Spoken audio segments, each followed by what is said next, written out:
24 জুলাই আগস্টের গণবিপ্লবের পর আমরা একদল খুনিকে তাড়িয়েছি, তাড়ানোর 9 মাস হয় নাই আর একদল খুনি বাংলাদেশে তৈরি হয়ে গিয়েছে।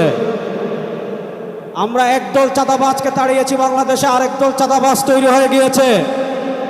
আমরা একদল দুর্নীতিবাজকে তাড়িয়েছি, বাংলাদেশে আরেকদল দুর্নীতিবাজ তৈরি হয়ে গিয়েছে। আমরা একদল টেন্ডারবাজকে তাড়িয়েছি, বাংলাদেশে আরেকদল টেন্ডারবাজ তৈরি হয়ে গিয়েছে। আমরা একদল ভারতের দালাল তৈরি করেছি, আরেকদল তাড়িয়েছি, আরেকদল দালাল তৈরি হয়ে গিয়েছে। শেখ হাসিনা ভারতের দালালি করে ব্রিফকেস নিয়ে পালিয়েছে। নতুন বাংলাদেশে ভারতের যারা দালালি করবেন লুঙ্গি নিয়ে পালানোর জায়গা পাবেন না। সংগ্রামী সাথী ও বন্ধুগণ, আমরা স্পষ্ট ভাষায় বলতে চাই, এদেশের রাষ্ট্র ক্ষমতায় আমরা আর কোনো চাঁদাবাজদেরকে দেখতে চাই না।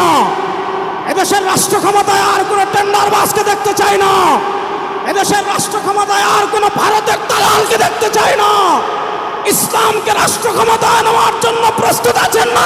ইনশাআল্লাহ।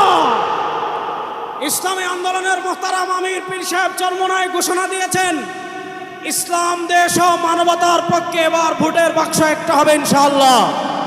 আমরা স্পষ্ট ভাষায় বলেছি, এদেশে আমরা আওয়ামী লীগকে দেখেছি, এদেশে আমরা বিএনপিকে দেখেছি, এদেশে আমরা জাতীয় পার্টিকে দেখেছি। তারা কেউ মানুষের ভাগ্যের পরিবর্তন করতে পারে নাই, মুক্তিযুদ্ধের প্রকৃত চেতনা বাস্তবায়ন করতে পারে নাই। এবার একটা চেতনা বাকি আছে, যেই চেতনার নাম